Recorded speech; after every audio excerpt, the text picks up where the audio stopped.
Peru and Bolivia, 2005, Part 1, Lima. Reaching a decision to visit Peru was in fact very easy. Ever since my childhood, when I read some books that contained pictures of Machu Picchu, I had this idea in my mind to go there one day. I already had a freelancer status and quite rare engagements, since I had no regular clients, which meant that I had almost limitless free time. And then I thought, what if work suddenly kicked in and I got overburdened and had no time for a long trip?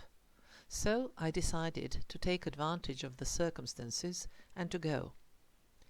As for the season of the year, I decided to go there during the European summer because it is the time of the winter period in Peru, concretely meaning the dry season. No rains, no mud, and no landslides. But as it turned out, it was occasionally quite cold. The initial idea was for the trip to last for 4 weeks, during which I would visit Peru. However, I ended up with a 6 weeks journey, which included Bolivia as well, with rather equally divided time between these two countries. I started the journey equipped with my photo and video cameras, the guidebooks, predominantly winter wardrobe, return ticket to Lima, and good wishes for myself. I had nothing else, and probably I could have done with less wardrobe, meaning fewer things to carry. Oh yes, I did have one more important thing, or rather a person, a Peruvian, Virginia, who lived in Lima and was ready to provide me with hospitality at her home. We got in touch with each other via internet, and then I also called her up once just to hear each other's voice before meeting at the airport of Lima, where she waited for me. The beginning of my journey was quite unsettling. The plane landed in the evening with slight delay. The baggage also arrived. I exchanged some money and went through all border formalities. Virginia was there, waiting for me as agreed, and we easily recognized each other. Then we took a taxi and went to her home. And everything seemed quite fine, except that I somehow managed to get myself poisoned by the juice I had on the plane, so that I felt completely bad, got a horrible headache, and my entire organism was blocked. In addition, I was also tired, while Virginia just kept talking incessantly in her touching desire to start with her warm hospitality. Along with my body's blockage, my brain also stopped functioning properly, on account of which my attempts to adjust to the Peruvian version of Spanish in the allegro performance of my new friend led almost to a termination of the entire system.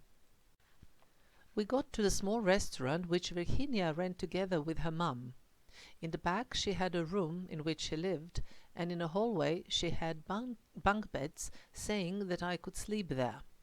I must have seemed horrible and behave abominably, meaning that I appeared very cold, disinterested and aloof, and I just kept asking for more and more water to drink.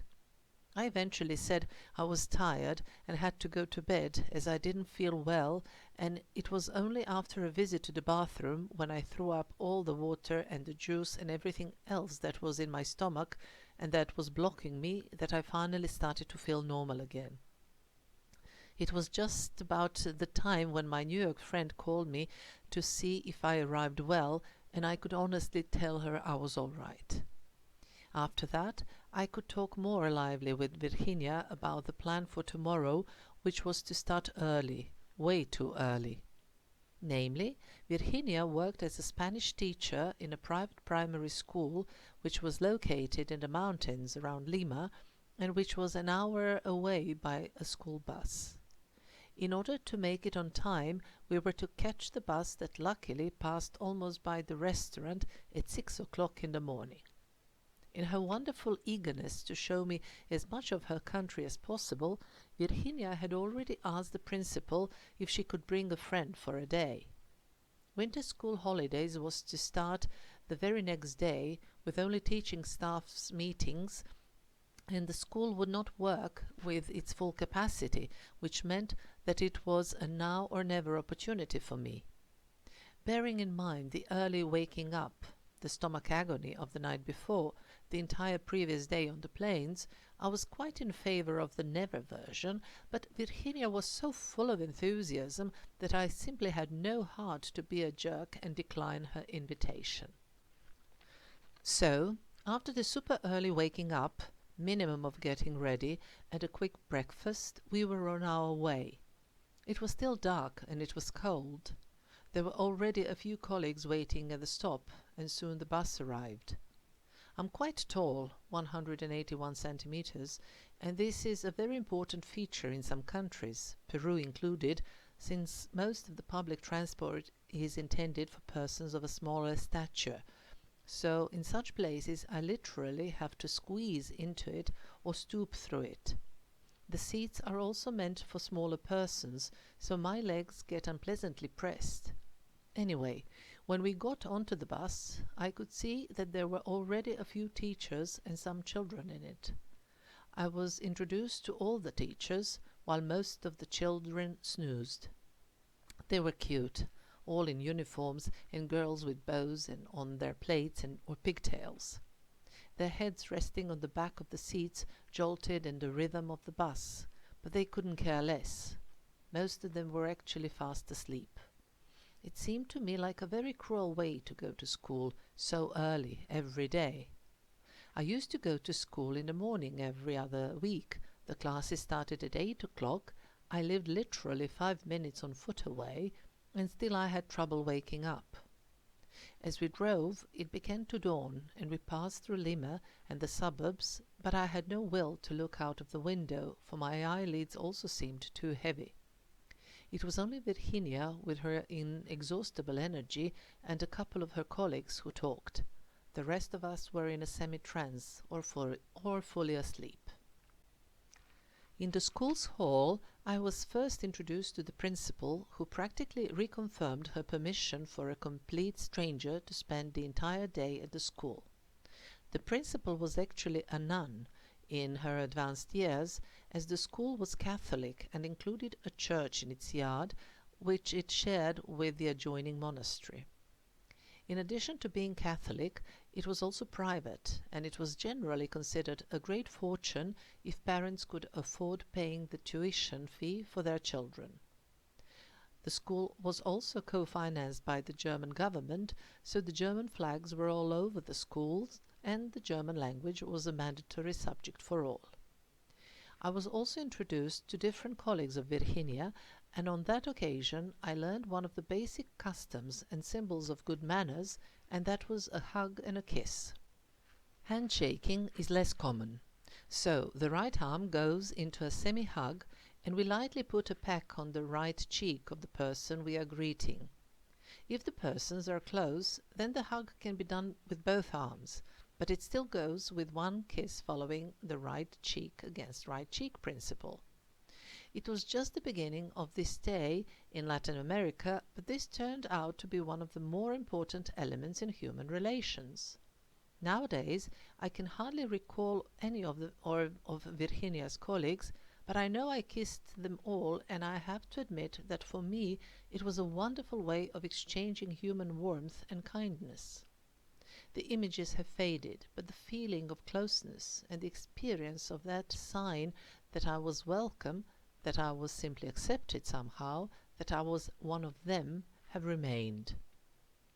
This ritual was repeated not only after these introductions or on the basis of them, but it was something that was regularly applied during later reunions with people I had already met, as well as during the first morning or daily encounters. And perhaps this was the breaking point when I stopped being a typical tourist. After all, one does not go around indiscriminately kissing receptionists, tour guides, and chambermaids, so this was also a way I have experienced something that for me was unique, unusual, and precious. First we went to the schoolyard for the gathering. The pupils were standing in an orderly manner and in their uniforms. It was very cold and misty, but there were girls with only skirts and socks, which made me feel additionally chilly by just looking at them. Since these were days preceding the Peruvian Independence Day, A few youngsters dressed up in costumes, an Inca, a woman from Highlands, and a 19th century man performed a short appropriate patriotic play, after which the principal took the floor, greeting everybody and leading a prayer. When the lesson started, I went with Virginia to her class, and there I was asked to say a few words about myself and the country I came from, which was all quite difficult with my still rusty Spanish and my being very tired. Still, it all went well. During the day, I ended up at some point in the computer classroom, since there was a connection, I could get in touch with some friends and kill a couple of hours surfing the internet.